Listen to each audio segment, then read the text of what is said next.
take a seed, you plant it, you grow it, you dry it, you roll it, you smoke it, and it goes down smooth. Hey! Spanning the continent to bring you the truth about cannabis and marijuana law reform. I smoke pot and I like it a lot. The Russ Belville Show, the voice of the marijuana nation. Now, here's your host, Radical Russ Belville.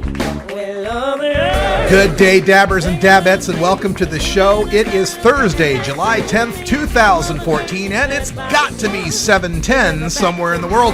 Hell, it's got to be 7:10 everywhere in the world. Welcome to all our BHO dab aficionados to the show today. We got a very, very special episode of the Russ Belville Show for you today.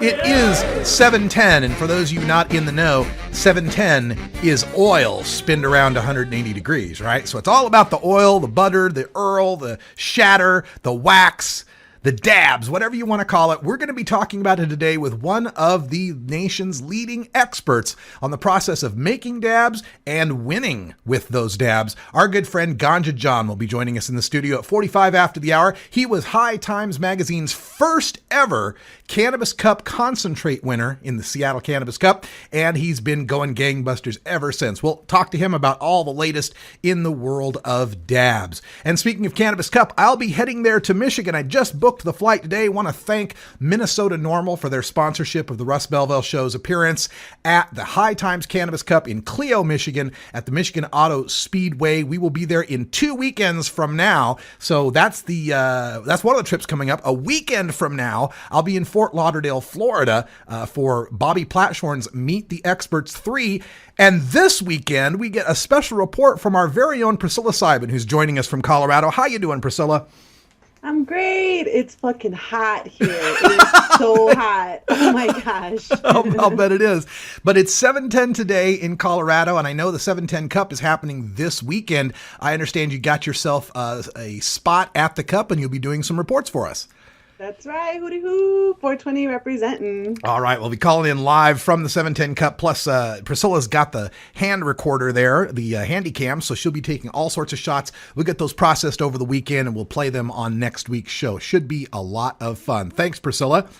Yeah, of course. Of course, Priscilla will be bringing us our 420 radio news. It comes up right after this first break. And in the headlines today, we've got some final estimates of market demand in Colorado. It'll really surprise you. The Massachusetts Supreme Judicial Court has come up with a great ruling regarding the smell of marijuana and probable cause. An Iowa jury has just condemned a terminal cancer patient basically to death. Rhode Island's governor has signed some legislation to change cooperative gardening for medical marijuana patients in the state. Arizona will now allow PTSD sufferers to use medical cannabis, and Brooklyn, New York is making some moves toward marijuana decriminalization. We'll give you the details with Priscilla Sibin right after the first break. Then, after the news, we're going to go behind the headlines and take a look at a Reason Roop survey of millennials, people aged 18 to 29, that would be Priscilla's age group there, and how they feel about marijuana legalization and government policy toward marijuana. The results probably won't surprise anyone out there. Also on the show today, we have our Cops Say Legalized Drugs segment. We've got James Garak calling in. He's a former prosecutor. He's working with law enforcement against prohibition to help convince other law enforcers that it's time to legalize all drugs. And then when we get into hour 2 in Toker Talk Radio, I've got a little bit of a radical rant for you on the culmination of 3 separate trials in the state of Oregon that all involved friends of mine. We've got the final sentences from those trials for their crime of operating medical marijuana dispensaries. It's really good news. Can't wait to talk about it.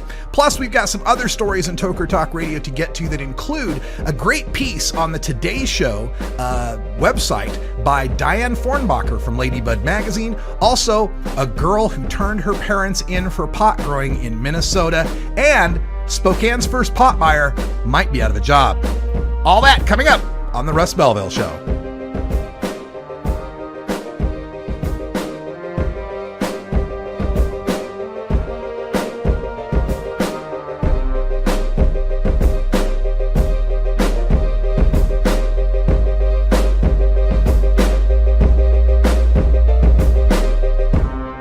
You're tuned into the Russ Belville Show, the voice of the marijuana nation.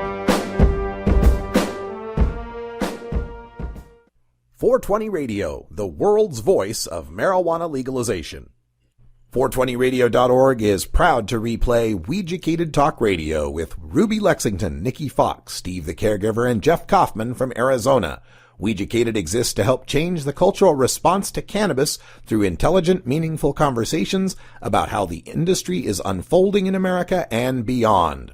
Catch the replay Mondays at 10 Pacific on 420. I don't use marijuana, but as a teacher of 36 years, I can tell you lots of other people use it. I don't believe in prohibition. I don't think it works. Prohibiting it hasn't stopped anybody from getting a hold of it. I would like to see it regulated so that maybe kids can't get a hold of it so easily. I know they get a hold of it now very easily. I support a new approach to marijuana.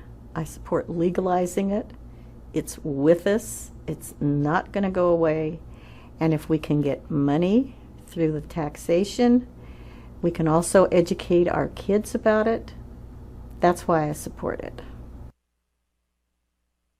It's time for a new approach on marijuana. NewApproachOregon.com.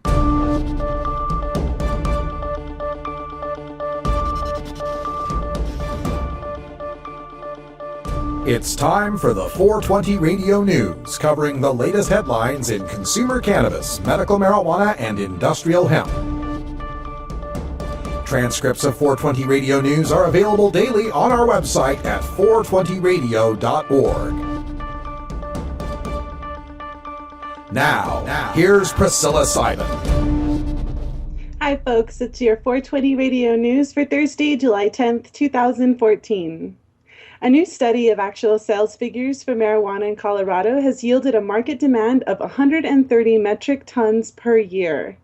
A metric ton is 1 million grams. The new estimate is a third higher than previous estimates that had relied on self-reported use and questionnaires.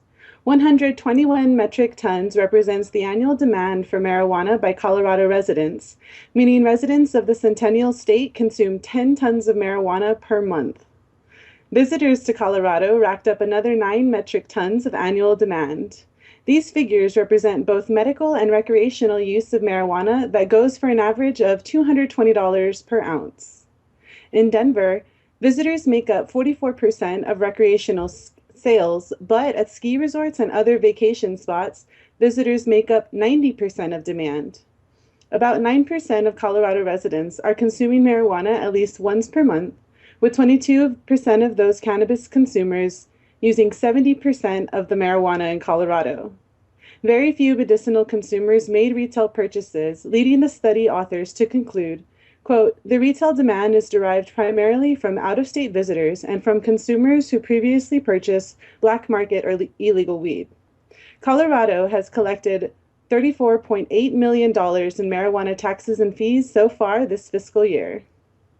That's fantastic news, and I'm not surprised that the actual consumption is greater than what had been estimated previously. I mean, for one, you're asking people to, talk about their marijuana use when it was previously illegal, and that, people are going to underestimate. And then the other problem is when you're loading a bowl, do you weigh out each bowl or each joint before you use it? No, I mean, since it hasn't ever been, consistently packaged and labeled for how much you're getting, it's always been difficult for us to estimate exactly how much you're using. I mean, how much do you put in a bowl? 0.3, 0.4, 0.5? It varies, and so it's really hard to keep track of that. It depends on the bowl. Yeah, exactly. What kind of bowl, how many people are involved, how long is the paper? I mean, yeah, it's hard to figure out. This average of 220 an ounce, does that ring true to you, Priscilla? Yes. That's about right. Yeah, about 220 an ounce. And that's not so bad with taxes and all that. I know the folks in Washington State are freaking out over, $480, $500, $600 ounces, but that's going to come down once there's more production, once there's more supply. The other interesting thing in here, this 22% of cannabis consumers use 70% of the marijuana. That's us. That's the hardcore, daily users, right? But it does go along to that 2080 theory that had been floated many times. In just about anything, 20% of the X accounts for 80% of the Y. This is something you find in economics textbooks all over the place. So it looks like it's bared out pretty well there for marijuana, although hard to determine how much of that is going to change as people get more accustomed to marijuana. But 9% of Colorado residents using marijuana, that still comports with what the annual surveys have found. Colorado's always between 9 and 10% of annual use for marijuana. And finally, that we find that the retail demand is derived primarily from visitors and people who previously purchased black market or illegal weed. Just as legalization was intended to, it's taking people off the black market and putting that money into our tax coffers. Right on. The Massachusetts Supreme Judicial Court has thrown out the conviction of a man busted for weed based on its smell.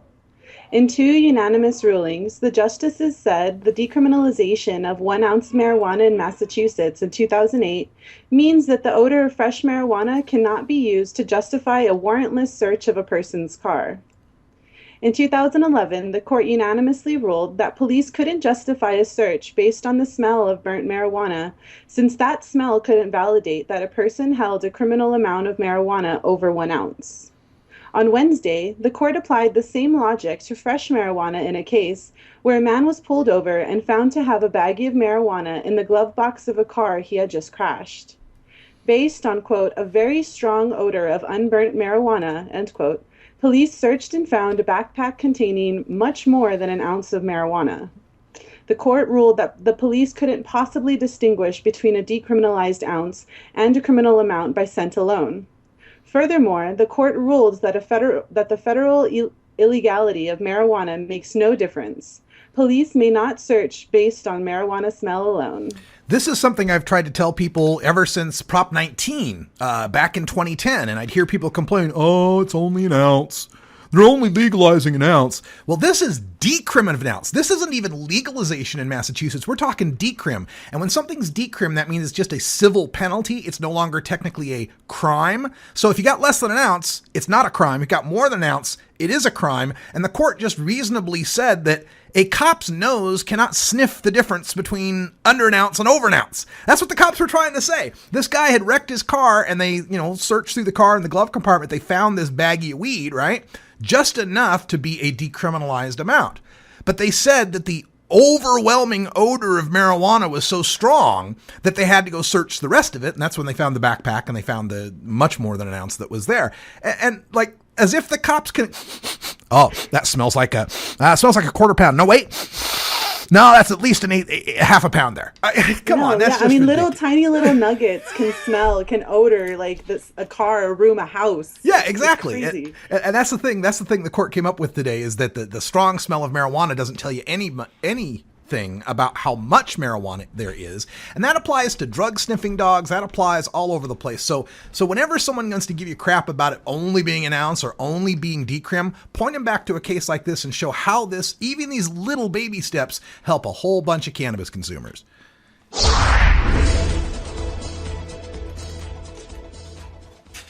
An Iowa jury convicted a terminal cancer patient yesterday for growing marijuana plants, effectively sentencing him to death. Benton McKenzie suffers from an aggressive form of cancer called angiosarcoma and was rushed out of the courtroom on Monday for emergency treatment of the extreme pain and hallucinations his cancer produces. McKenzie was growing 71 plants to produce a cannabidiol oil to treat his tumors. Despite Iowa Governor Terry Branstad signing legislation in May allowing CBD oil for epileptic children, the judge rules that law does not apply to McKenzie. McKenzie was not allowed to mention his medical use as a defense, nor was he allowed to tell the jury about his medical condition. Before his arrest, CBD oil helped McKenzie put his cancer into remission. Since then, it has returned to stage 4. McKenzie faces a minimum of 3 years in prison, which at stage 4 with no medical cannabis will likely kill him. In a recent poll, 81% of Iowans support legalization of medical marijuana. This is such a needless tragedy. You've got 4 out of 5 people in the state that think he should be able to do this. You've got the governor signing a law that says kids should be able to use this if they've got epilepsy. But this judge wants to go forward, and this state wants to go forward with charges against this guy because he technically broke the law. He was growing marijuana plants. The cannabidiol oil law doesn't apply to angiosarcoma. It only applies to epilepsy. They had to wheel this guy out of the courtroom, because he was hallucinating. He was in extreme pain. When they sentenced the guy, he was still wearing his hospital blanket and the little ID tag. And yet he couldn't tell the jury he was sick.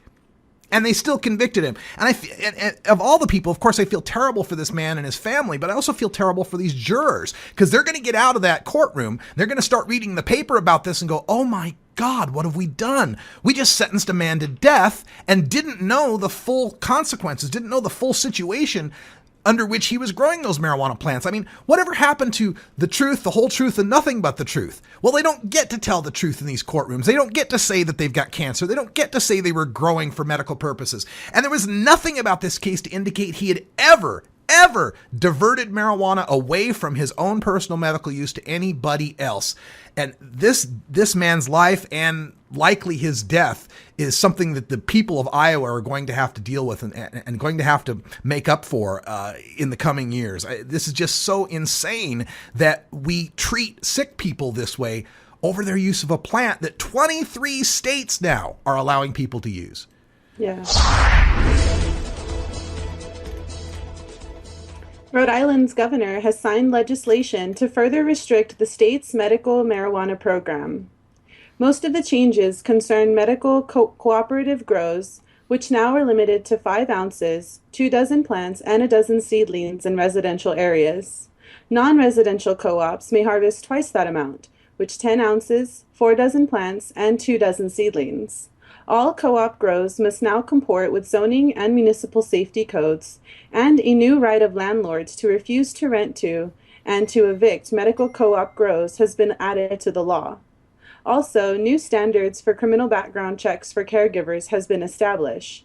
Joanne Lepanin, executive director of the Rhode Island Patient Advocacy Coalition, testified to the Senate Judiciary Committee that, quote, "This is not the time to be talking about reduction in the plants," end quote, because of the patients who, quote, "need a lot of plant matter to make those cannabis oils."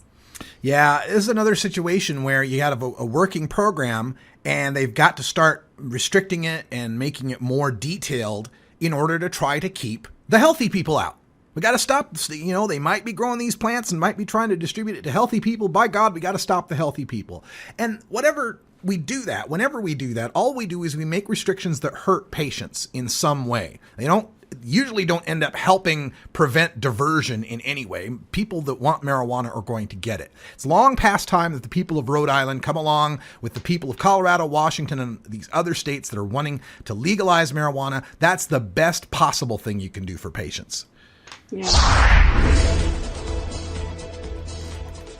While the University of Arizona just fired the first researcher to win federal approval to study medical marijuana use for PTSD, Arizona's top health official has approved medical marijuana use for PTSD.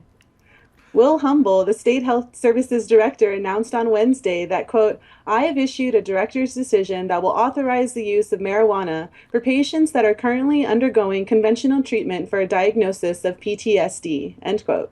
The policy won't take effect until January 1st, when Arizona will join California, Connecticut, Delaware, Maine, New Mexico, Oregon, Michigan, and Nevada in allowing medical marijuana use for PTSD. Last month, an administrative law judge ruled that PTSD patients should have access to marijuana, countering Humble's previous decision to continue to ban medical marijuana for PTSD due to insufficient research. Yeah, just not enough research. We just don't know enough about it. But suddenly, when there's a whole bunch of stink about firing the lady at University of Arizona who was going to study medical marijuana for PTSD, now he comes around to this? Gee, what an interesting coincidence. About stealing her thunder. Yeah.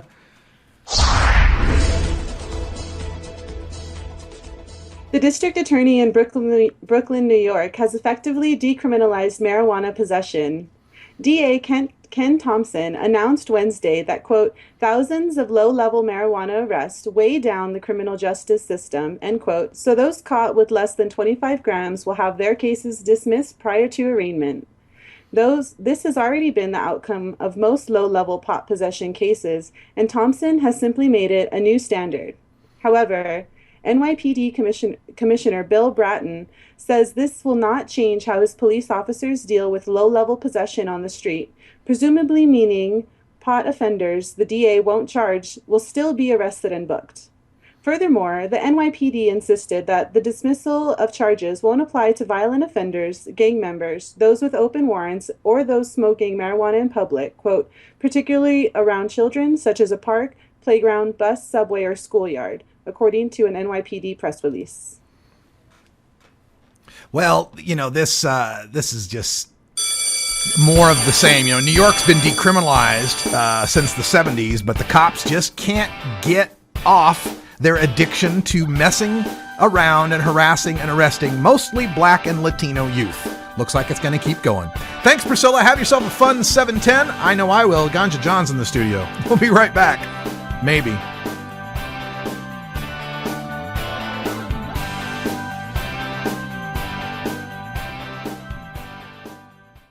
You can get 420 Radio on the go with our Shoutcast stream for all internet-enabled media players. Go to rad-r.us/420shout or just click the Shoutcast icon below the live radio feed at 420radio.org. The International Cannabis Business Conference takes place September 13th and 14th at the Portland Ballroom in the Oregon Convention Center in Portland, Oregon. Featured speakers include Oregon Senator Floyd Przansky, U.S. Congressman Earl Blumenauer, Daily Dish blogger Andrew Sullivan, author Doug Fine, and Harborside CEO Steve D'Angelo. To learn more, visit our website at international.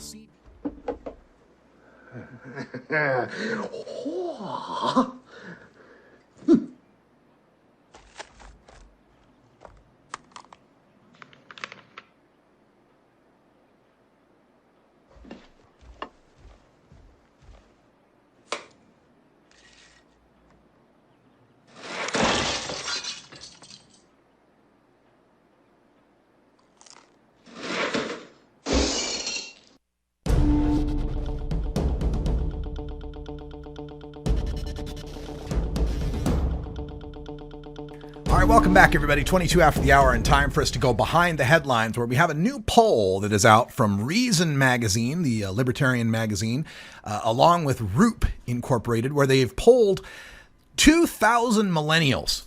The millennials would be those between the ages of 18 and 29. And we've got a margin of error here of about 3.4 points. So we'll give you some of the details on this. But as you would expect, millennials are much more progressive on marijuana and drug policy issues than their older counterparts. One of the questions on here was, who do you trust most to handle the following issues? And they list a bunch of issues, and they ask, do you trust the Democrats, the Republicans, or neither party to do something about these, who do you trust on these issues? And when it came to the issue of drug policy, millennials trusted neither party to do anything positive. 41%, a plurality of the millennials, said neither party was trustworthy on the issue. However, Democrats did receive 32% of the trust and Republicans 21% from the millennial generation. Also in the Reason Root poll, the question was asked, of the following, which three reasons do you think are most responsible for the continuing problem of poverty in this country? And for those millennials who made their first choice, what was the most pressing issue with regards to poverty? The top three answers were lack of job opportunities, poor life choices, and lack of good educational opportunities. Drugs and alcohol came in tied for fourth, along with lack of a work ethic among the millennials as to why we have a problem with poverty in this country. So millennials clearly see the problem as really lack of jobs, lack of education, and one's own poor life choices, that drugs themselves aren't as culpable. Another question in the poll asks, do you think the government should prohibit or allow the following? And among the things that millennials have greater support for legalizing or keeping legal than marijuana include selling large sugary drinks in theaters and restaurants, wearing Google Glass in public, having plastic bags at grocery store checkouts, buying incandescent light bulbs, buying foods with trans fats, online pornography, e-cigarettes, and gambling. all rated higher than legalizing marijuana. However, among the millennials, legalizing marijuana, or using marijuana, I should say, was chosen by 57% of the millennials as something that the government should allow, with 39% of millennials saying the government should prohibit it. But the numbers get a little more interesting the way they change the wording of the questions, where they have 57% legal, or should 57% of the millennials say that they should be allowed to use marijuana. When asked, should someone who uses marijuana go to jail, pay a fine, be required to go to rehab, or just be allowed to use marijuana, the numbers break down a little differently. 45% of millennials say that people should be allowed to use marijuana. No harm, no foul, no penalty, no jail, no fine, right? So 45% support for complete right to use marijuana. But 20%, 1 out of 5 millennials, believe that people caught using marijuana should pay a fine. 18% of millennials, another 1 out of 5, believe that people caught with using marijuana should be required to attend a rehab facility. But only 14% of the millennial generation believes that someone should go to jail for their use of marijuana. Comparing that to other drugs, most other drugs come up with very similar numbers. Cocaine, heroin, and ecstasy were also asked about. 11% of the people thought ecstasy should be allowed, 8% for cocaine, 7% for heroin, and all of them above 1/3 believed you should go to jail for cocaine, heroin, or ecstasy. And finally, a question about alcohol. What do you think the legal drinking age should be? 31% of millennials said it should be under 21, 32% said it should be 21, and another 21% said the government should not set a legal drinking age. Only 14% of millennials believe that the drinking age should be over the age of 21. The crosstabs on this poll are available at Reason Magazine, reason.com, and look for the Reason Roop 2014 Millennials Survey. There's a whole bunch of other questions in there about candidates and abortion policy as well. Check that out from Reason. Thanks for that information, guys. All right, we're going to take a break, and when we come back, we'll have Jim Gurrock on the line. He's a former prosecutor with law enforcement against prohibition. He'll be telling us why cops say legalize drugs. You're listening to the Russ Belville Show, live on 710. We'll be right back.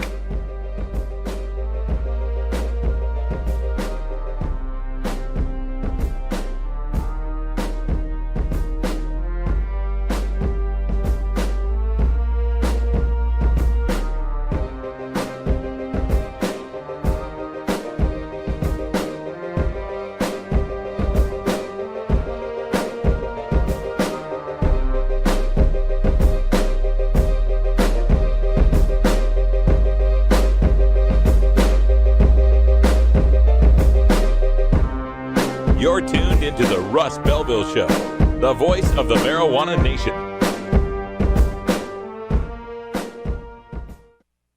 You can get 420 Radio on the go with the TuneIn Radio app for all mobile platforms. Go to rad-r.us/420tunein or just click the TuneIn Radio icon below the live radio feed on 420radio.org. The law offices of Omar Figueroa would like to remind you to stand up for your rights. If you are detained or arrested, treat law enforcement with respect and stand up for your rights by repeating, "I respectfully invoke all of my legal and constitutional rights. I do not consent to any search and seizure. I want to remain silent, and I want to speak with my attorney." Please contact the law offices of Omar Figueroa at 415-489-0420 or 707-829-0215 or on the web at omarfigueroa.com.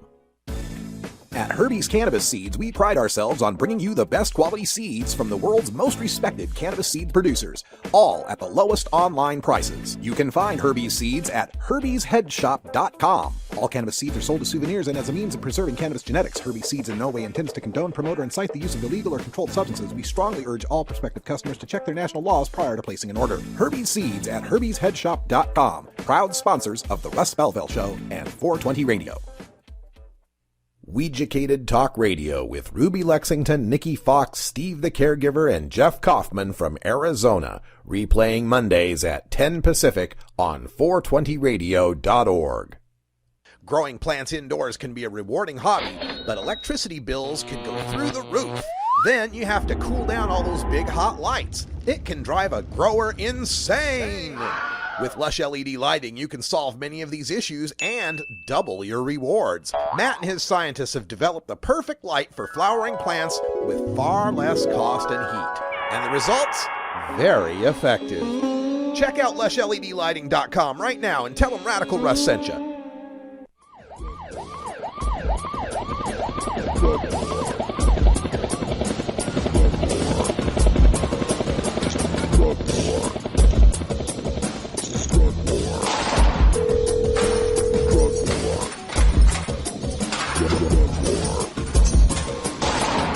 One of the most disturbing elements of the Prohibition War is how it's made police the enemy of otherwise law-abiding cannabis consumers.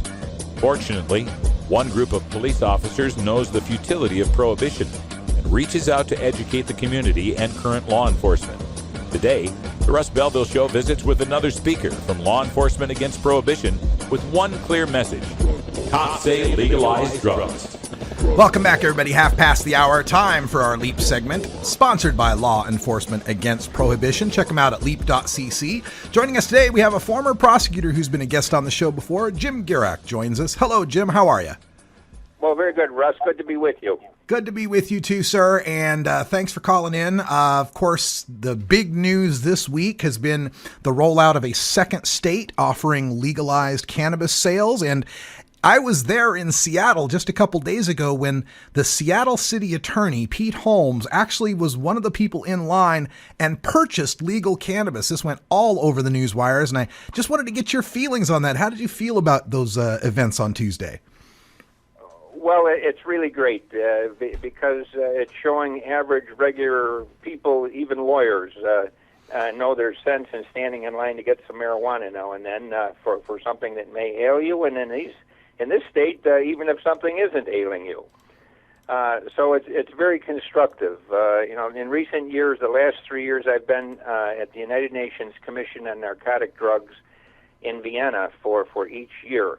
And I think we can be proud that the United States has at least 2 states that are now leading the way and setting an example of what needs to be done not only across the United States but worldwide. Uruguay, of course, is the first country in the world which has now legalized marijuana for recreational purposes. And that just is evidence of what's going to come around the world. Yeah, it seems like the momentum is just growing and growing, but despite that, we still have law enforcement maybe in a last gasp effort, last ditch attempt to make the most of prohibition, still going after people. We just reported on a man with angiosarcoma in Iowa who was sentenced for growing plants medicinally. We've got the NYPD commissioner who's talking about continuing to stop and frisk and arrest people despite the Brooklyn DA saying he's not going to prosecute for under 25 grams. What's it going to take to get these law enforcement officers to recognize that the handwriting's on the wall, legalization's coming, and they've got to change their attitude? Well, law enforcement has really been the slowest to come around, even though they're the most informed on how much of a failure the war on drugs is, not only for marijuana, but for all drugs. The irony of the drug war is it's the most effective way to put more drugs uncontrolled and unregulated everywhere. It's the heart of the violence. It's the heart of the crime. It's the reason we've turned the United States into the prison capital of the world. Yet law enforcement, in large part, has continued to support the drug war. And the reason is because law enforcement is riding the drug war gravy train, the same as the cartels and the street gangs. That the bad guys are in favor of prohibition. Al Capone was in favor of prohibition. The people who are selling illegal drugs today are in favor of prohibition. So it makes no sense for the good guys, the cops, the parents, the preachers, to be on the same side of the issue as the drug cartels. But the reason that the police have been on the same side is because they get to legally hijack the proceeds made by drug dealers, the planes, the boats, the cars, the cash, the property, and convert it to their own use, payable through legitimate means, through overtime pay, through bigger guns, battering rams that go through houses, hiring more police, job security.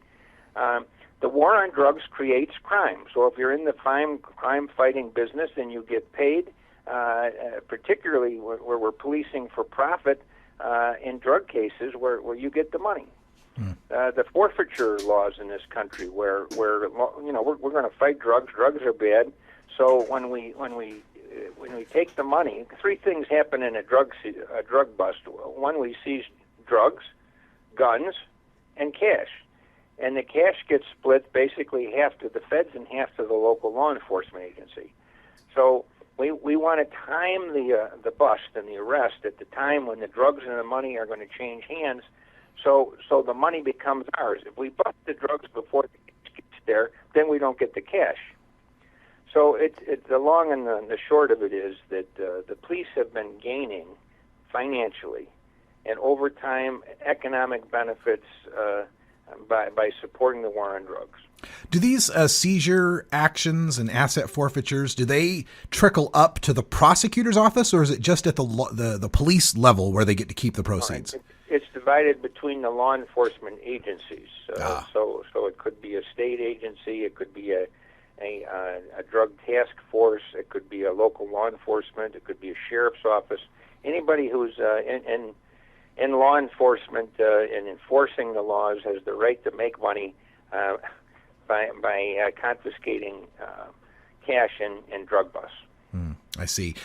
Now, going back to the prosecutors, since you were a former prosecutor, maybe you can speak to this. I mean, we mentioned a couple, like Seattle's Pete Holmes and Brooklyn's Ken Thompson, who are not going to be prosecuting. And now, of course, Seattle doesn't have to. It's legal.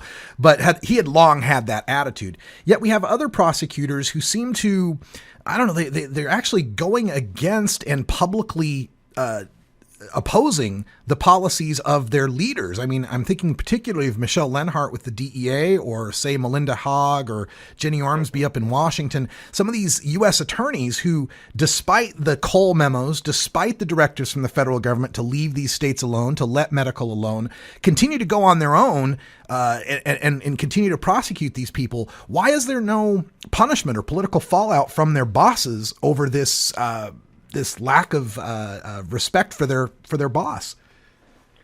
Well, I think there should be punishment. Leonhardt, I think, should be fired before the sun sets today. And I don't mean a warning. I mean out of her job and never in any governmental agency having anything to do with drugs again. We have some thick-skulled people who have power, and there's great power in prosecutors' offices and the decisions that they make, just as police have great power when they decide to just throw the pot in the gutter and tell them to go home and don't do that anymore, or to arrest them, fingerprint them, photograph, give them a criminal record, put them in jail for the weekend before some judge lets them out. So this discretion can be abused at low levels on the street by some cop who sees some young kid with some stuff. And it can be abused at the highest levels of office in the United States.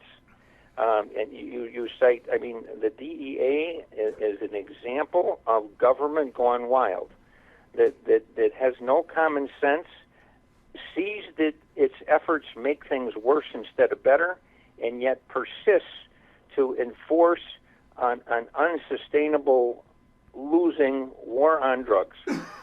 A war on drugs which is caused because the United Nations has passed 3 prohibition treaties, which the United States is a part of, along with 186 nations roughly of the world, that requires each nation to go home and to outlaw and prohibit drugs. So when Congress meets some years back, it was required to pass the Controlled Substances Act that put cannabis in the same Schedule I with heroin. That is a misdeed of the United Nations through the nations of the world agreeing to these ridiculous treaties, the 1961 Single Convention on Narcotic Drugs. When I was in Vienna this last March, I see this handsome-looking fella at a table over talking to about 8 people, and I'm there passing out a proposed amendment to the United Nations treaty that would give the nations of the world the right to put in place their own drug laws, to try regulated markets, to end the criminalization model, to put in place harm reduction and health-oriented programs. So I go over to this table to give this guy a copy of this LEAP proposed treaty amendment, and introduce myself. And turns out, well, I didn't know who he was, but he looks at the treaty and he said, "Oh, geez," he said, "I've been telling you people, if you want to do something, you have to change it within the treaties." He said, "How long do you think it's going to take to get 2/3 of the United States Senate to agree to amend the United Nations treaty concerning drug prohibition?" And I said, "Geez, I don't know. I hope not long." He said 150 years. I didn't know who I was speaking with, but this guy, he ends the conversation by saying, "Well, I can see this conversation is going to turn unpleasant, so I'm leaving." And he and his entourage leave. Turns out that it's William Brownfield, who is the Assistant Secretary of State of the United States in charge of international narcotics and law enforcement. Here's a guy who is saying it's going to take 150 years before we got people in the United States Senate with enough sense to amend these United Nations treaties to eliminate the prohibition model, which is the curse of the world. So you can take from the lowest level of the law enforcement officer making a decision on the street, which could be good or bad depending on the decision he makes. You can have a prosecutor deciding whether to charge the kid with a sale or delivery or possession or a bigger quantity or a less, despite how much he may have. And you can have a judge deciding to send the guy for prison for a ridiculous period of time or not. You can have the Attorney General, Eric Holder, saying, our drug laws are so bad that we need to have our U.S. attorneys across the United States exercise good discretion and not be charging offenses for nonviolent drug offenders that are going to put people in jail for draconian periods of time, which is basically an instruction from the Attorney General of the United States to exercise executive branch nullification of the horrible laws passed by the United States Congress. As opposed to jury nullification, it effectively is executive branch nullification. So we can have somebody in a high place like Eric Holder making a good decision, trying to reduce the harm of the United States and worldwide drug laws, but we can also have people like Leonhardt making horrible decisions. We can have Peter Benzinger, who was the first head of the DEA in the United States, who makes his money selling drug treatment programs to Fortune 500 companies, oppose medical marijuana because marijuana is the drug that comes up most frequently in drug tests. But you can have people make good decisions. The drug czar of Ecuador snagged me in Vienna and invited me to Ecuador to explain LEAP's proposed amendment to the United Nations drug treaties, which, by the way, your listeners can find if they go to leap.cc, which is our website at LEAP, and they can find on the first page the site to the treaty so they could read it, and if they liked it, there's a MoveOn.com petition where they can support it. People around the world have, and said why, oftentimes when they sign.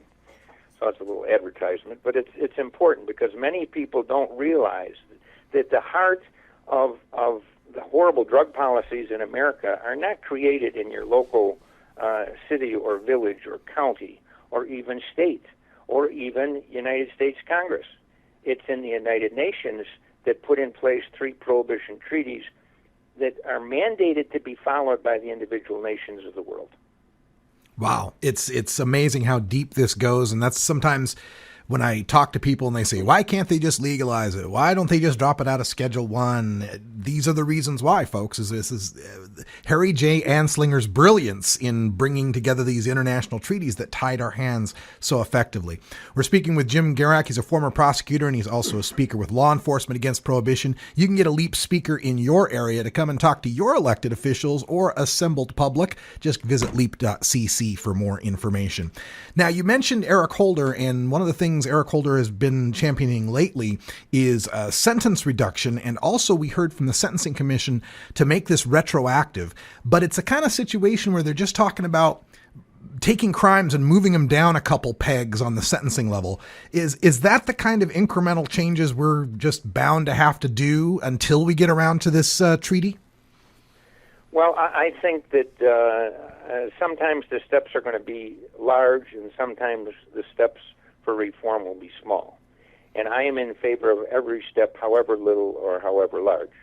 If I were President of the United States and I had the power, I would exonerate and pardon every person in a U.S. prison or who had been in a U.S. prison for a marijuana offense, regardless virtually what the size of the haul was. If it was less than maybe less than 10 tons or some rather large quantity, then maybe they're still in trouble for a few more days. But this prohibition is such a joke. We fight to get medical marijuana in 2.5 ounces here in Illinois to people who are sick and have these horrible diseases that marijuana can clearly help. And yet it's an uphill fight. New York just becoming the 23rd state, and my understanding is they passed it, but in a non-smokable form, which makes it more difficult, of course, to dose. But because of these prohibitions, the United States Department of Justice issued a report in 2011 that said that the country of Mexico is producing 21,500 tons of marijuana a year. And we got sick people who have trouble getting 2.5 ounces. We say, no, you can't have marijuana for a recreational or a medical purpose, but they plant 6,000 marijuana plants 2 miles from my home in the forest preserve. We have drugs, marijuana, seized 8 tons 2 summers ago here in Chicago. 8 tons. They say it's a big drug bust. 8 tons compared to 21,000 tons isn't worth sending more than 1 or 2 policemen over to clean the thing up. So, I mean, we have made much of America's workforce unemployable by stamping them as convicted felons. We have people who have been sent to prison for draconian sentences, even though we know that the policy fails, and we know that the policy of prohibition causes what it was designed to prevent. So there is much harm that could be resolved in a better fashion if the governors and the president would use the authority that they have and grant pardons, grant commutations of sentence, and use executive branch power to nullify the harm that our poorly drafted, ill-thought legislative laws have done to the people of America.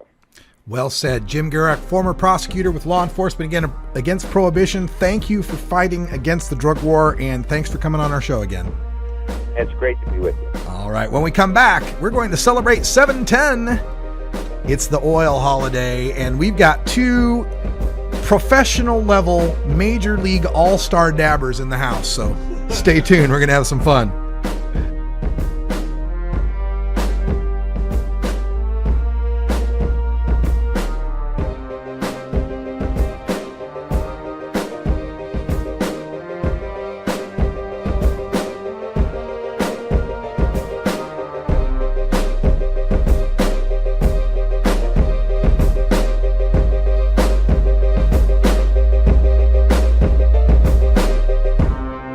You're tuned into the Russ Belville Show, the voice of the marijuana nation. You can get 420 Radio on the go with the Ustream video app for Android and iPhone. Go to rad-r.us/420Ustream or just click the Ustream app icon for Android or iPhone below the live radio feed at 420radio.org. You know Herb Thrasher from the Herb Thrasher Flower Hour. Now get ready for Herb Age Designs for the proud cannabis consumer. Herb Age Designs, lifestyle gear for the 420 friendly. Herb Age Designs, we've got Frisbee golf discs and durable hemp gear. Herb Age Designs, we've got shot glasses, drinking glasses, coffee mugs, and beer cozies. Check us out on Facebook and online at herbagedesigns.com. And follow Herb Age and Herb Thrasher on Twitter.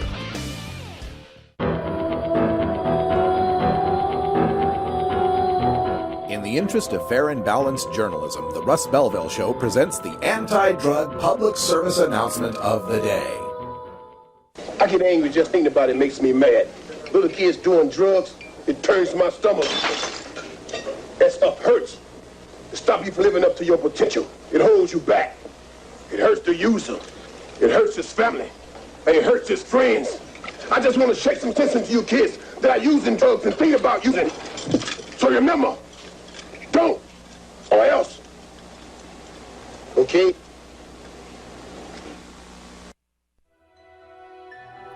This has been the anti-drug public service announcement of the day. To cure this sort of reefer madness, listen to the Russ Belville Show every weekday on 420radio.org. I'm Radical Russ Belville, and I want to thank you for listening to 420 Radio. We couldn't survive without you and our sponsors, and I'd like you to check out one of our prime sponsors, the National Cannabis Coalition. I've been working with NCC since June of 2012, and I'm proud to be part of the team they have assembled. National Cannabis Coalition is building the partnerships with reformers, lawmakers, and industry we need to be successful. Visit the National Cannabis Coalition website at nationalcannabiscoalition.com or the easier-to-remember ncc420.com. That's where you'll get the exclusive first look at my radical rants, as well as informative articles from the nation's top cannabis pundits. Visit ncc420.com today, and if you have your phone handy, text Russ to 420-420 to support NCC and 420 Radio. It's a free text message that helps us help you end adult marijuana prohibition.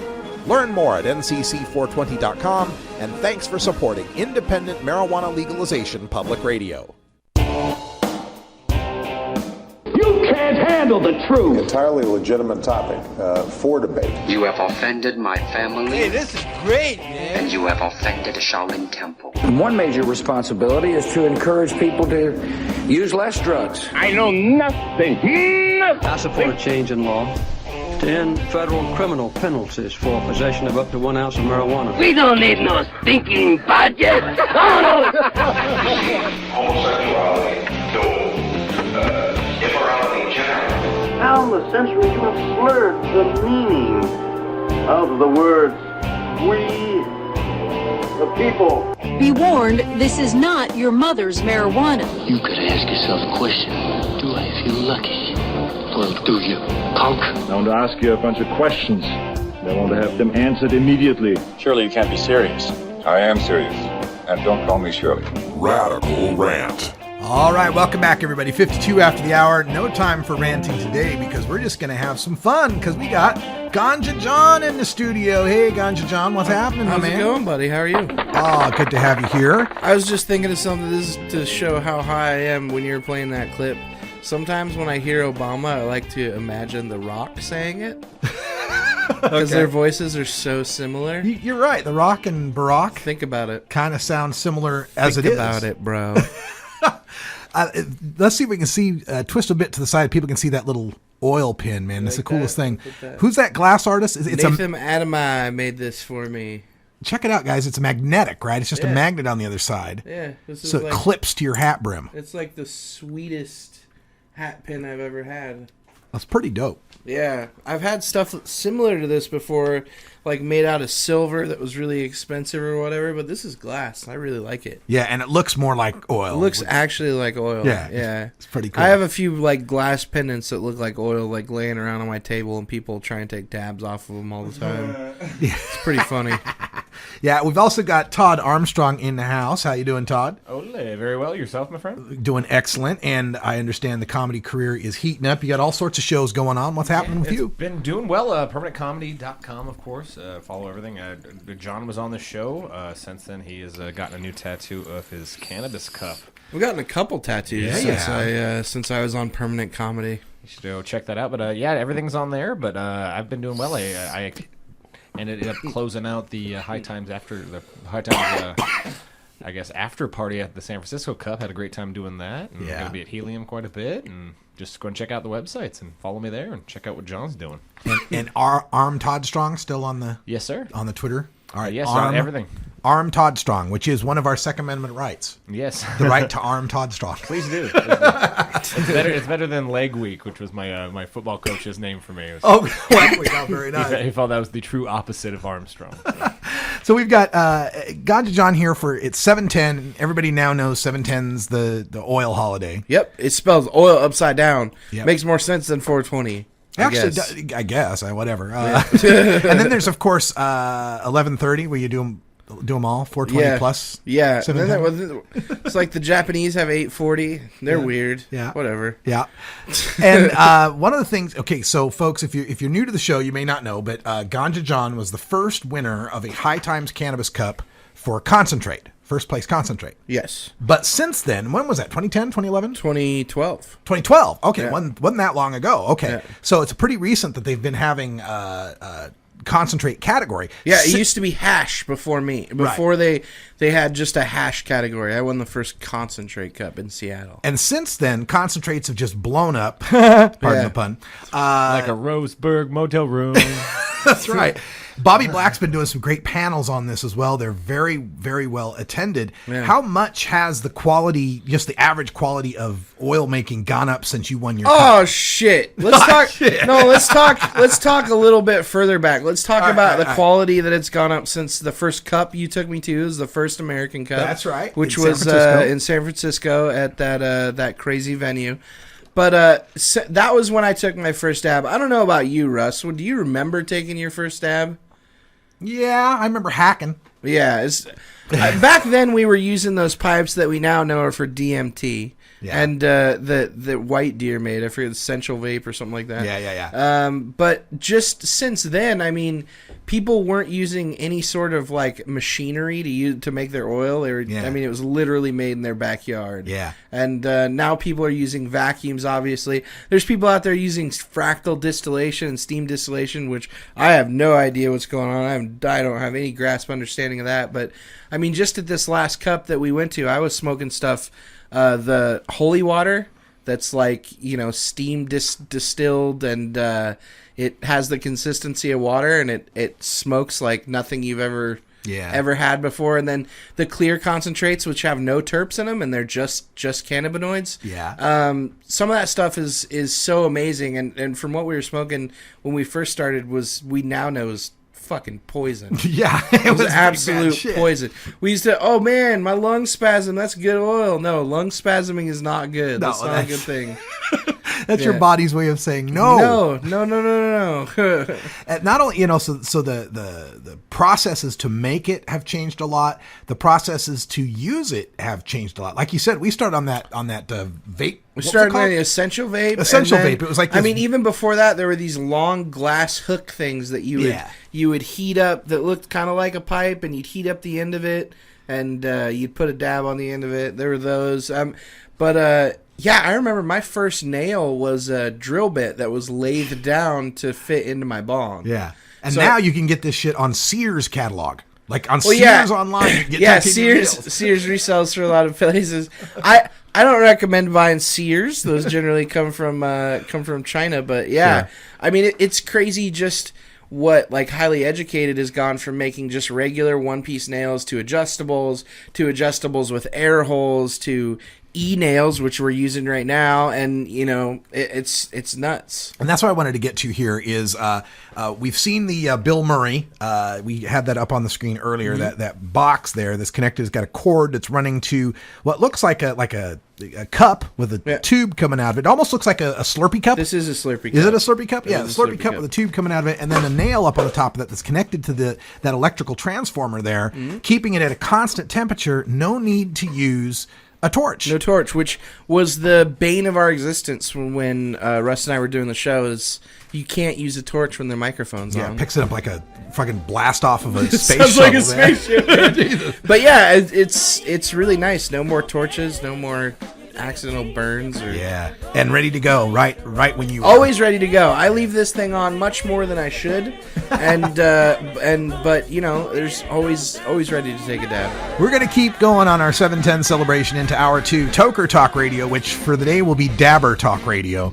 You want to talk about dabs? You want to ask Ganja Jon some questions about the concentrates themselves, the paraphernalia to use them, the stuff to make them? This would be the day to do it. And you want to call in quick before we. I just got shatter in my eye, and I'm wearing the most giant sunglasses. Did you see that? I did see that. Wow. before we get DTFO. So for Ganja Jon, I'm Todd Strong, Priscilla Simon, I'm Radical Russ. Thanks for joining us. Stay tuned for Hour 2. And until next time, take care of each other, tokers.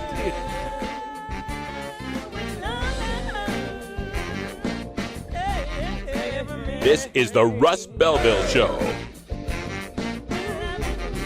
The Russ Belville Show is blogging and podcasting daily at radicalruss.com.